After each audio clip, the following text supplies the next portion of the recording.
வணக்கம். இது சென்னை சாலிகிராமத்தில நம்ம போட்டு கொடுத்துருக்கிற ஒரு 9 கிலோவாட் ஆன் கிரிட் சிஸ்டம். இப்படி நம்ம 9 கிலோவாட் எப்படி நம்ம டிசைன் பண்ணுறோம் அப்படின்னு கேட்டிங்கன்னா, அவங்களுடைய எலக்ட்ரிசிட்டி பில்லு, அவங்களுடைய கன்சியூம்டு யூனிட்ஸு இதெல்லாம் நம்ம செக் பண்ணுறோம். அவங்களுடைய இபி கனெக்ஷன் நம்பர் வாங்கி, அதில் எவ்வளோ யூனிட்டு சராசரியாக அவங்க கன்சியூம் பண்ணுறாங்க, எதிர்காலத்தில் இன்னும் இன்க்ரீஸ் பண்ணுறதுக்கான எதுவும் திட்டம் இருக்கா அப்படின்னு நம்ம கேட்டுக்கிறோம்.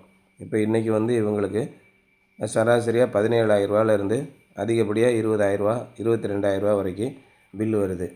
அப்போ ஒரு வீட்டுக்கு அரசாங்கம் நமக்கு சலுகைகள் கொடுத்துருக்கிறது 10 கிலோவாட் வரைக்கும் 10 கிலோவாட் வரைக்கும் நெட்வொர்க் சார்ஜில் 20% கட்டினா போதும் அப்படின்னு சொல்கிறாங்க. ஒரு யூனிட்டு உற்பத்தி பண்ணுறதுக்கு நெட்வொர்க் சார்ஜஸ் ரூ. 1.59 அப்படின்னு இன்றைய தேதியில் நிர்ணயம் பண்ணியிருக்காங்க. அப்போ நீங்கள் கமர்ஷியலுக்கு சோலார் போடும்போது இந்த மாதிரி 9 கிலோவாட் போட்டுட்டிங்கன்னா 4,500 ஏற்கனவே வந்துகிட்ருக்க பில்லோட கூடுதலாக கட்டணும். ஆனால் வீட்டுக்கு நீங்கள் இந்த மாதிரி நெட்வொர்க் சார்ஜஸ்ஸு வரும்போது 9 கிலோவாட்டுக்கு 900 கட்டினா போதும். மற்றபடி கரண்ட்டு பில்லு எல்லாமே ஜீரோ ஆகிடும். வீடுகளுக்கு கிலோவாட்டு சார்ஜஸ்ன்னு கிடையாது. ஆனால் கமர்ஷியலுக்கு ஒரு கிலோவாட்டுக்கு ரூ. 217 சார்ஜ் பண்ணுவாங்க. அந்த மாதிரி ரூ. 217 சார்ஜ் பண்ணும்போது ஒரு 10 கிலோவாட் நீங்கள் லோடு வாங்கியிருக்கீங்கன்னா அதுக்கு 2,170 தனியாக நீங்கள் ஃபிக்ஸட் சார்ஜ் கட்டணும். அதோடு சேர்ந்து இந்த 4,500 சேர்ந்து ஃபிக்ஸட் சார்ஜ் மட்டுமே உங்களுக்கு கிட்டத்தட்ட 7,000 7,500 நீங்கள் கட்ட வேண்டியிருக்கும்.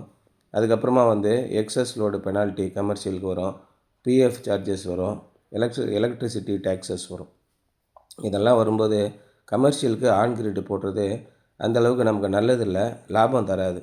ஆனால் இந்த மாதிரி வீடுகளுக்கு நீங்கள் 20,000 22,000 பில்லு வந்துச்சுன்னா உடனே சோலார் போட்டுருங்க. ஏன்னா உங்களுக்கு 20,000 ஒரு இடத்துல நெட்வொர்க் சார்ஜில் 20% மட்டும்தான்.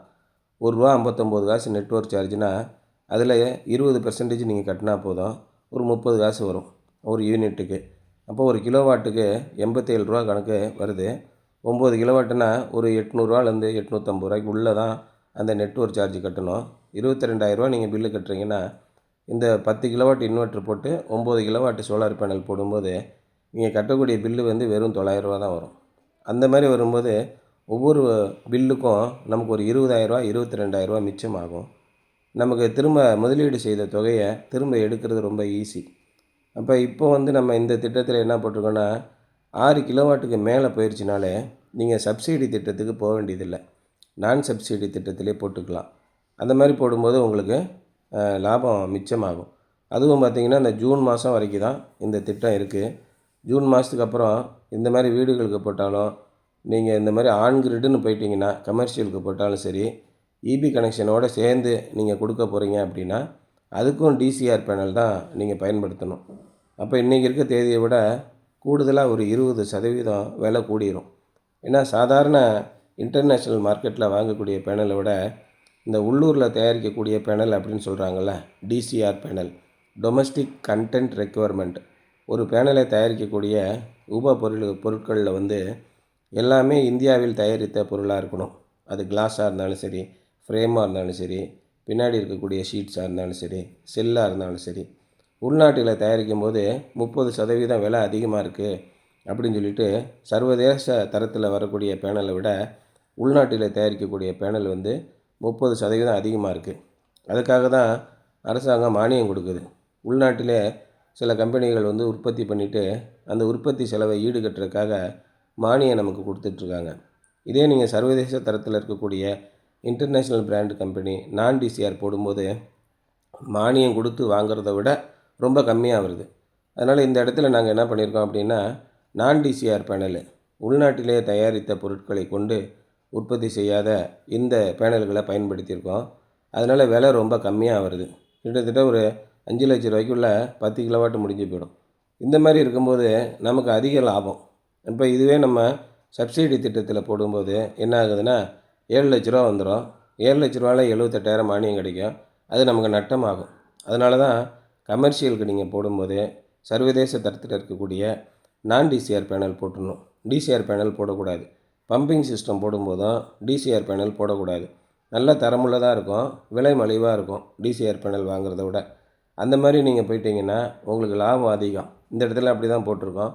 அப்போ நீங்கள் போட்ட முதலீடை ஒரு பில்லுக்கு 2 மாதத்துக்கு ஒருக்க ரூ. 20,000 மிச்சமாகுதுன்னு வச்சுக்குவோம் உத்தேசமாக. அப்போ ஒரு 1,20,000 ஒரு வருஷம் உங்களுக்கு மிச்சமாயிடும். இந்த மாதிரி போகும்போது ஒரு 4 ஆண்டுகளுக்குள்ள நீங்கள் போட்ட முதலீடு அத்தனையுமே நீங்கள் எடுத்துடலாம். அந்த மாதிரி இருக்கிறது நமக்கு ரொம்ப சௌரியம். இந்த சோலார் பேனலை மட்டும் ஒரு மாதத்துக்கு ஒருக்க துடைச்சி வச்சிங்கன்னா போதும். அதில் ஒரு வருஷத்தில் 4 மாதம் மழையினால் சுத்தமாயிடுது. அதுபோக மிச்சம் இருக்கக்கூடிய ஒரு 6 மாதம் 8 மாதம் மட்டும் நீங்கள் தயவுசெய்து இந்த பேனலை கொஞ்சம் கண்காணித்து க்ளீன் பண்ணிட்டீங்கன்னா உற்பத்தி அதிகமாக இருக்கும். துடைக்காத பேனல்கள்லேருந்து உற்பத்தி வந்து 30% வரைக்கும் குறைஞ்சிரும். அதனால் மாதத்துக்கு ஒருக்கா க்ளீன் பண்ணிடணும். அதில் ஆட்டோமேட்டிக் ஸ்ப்ரிங்க்லர் போட்டிங்கன்னா அதுவே வாரத்துக்கு ஒரு நாள் க்ளீன் பண்ணி விட்டுரும். அப்போ உற்பத்தி நிறைய அதிகமாக இருக்கும். உங்கள் பில்லு குறைஞ்சி போயிடும். நல்ல சோலார் பேனலுடைய ஆயுளும் ரொம்ப நாள் இருக்கும். சிஸ்டத்தில் எந்த விதமான பாதிப்பும் வராது. இது மாதிரி அதிகப்படியான செலவு இருக்கிறவங்க 100% நீங்கள் சோலார் பயன்படுத்தலாம். 100க்கு 100% உங்களுக்கு பலன் கிடைக்கும். பராமரிப்பு செலவுன்னு வரும்போது வெறும் சோலார் பேனலை க்ளீன் பண்ணி வைக்கக்கூடியது தான். மற்றபடி ஒன்றும் இல்லை. கண்காணிப்பும் ரொம்ப எளிதாக இருக்குது இப்போதைக்கு.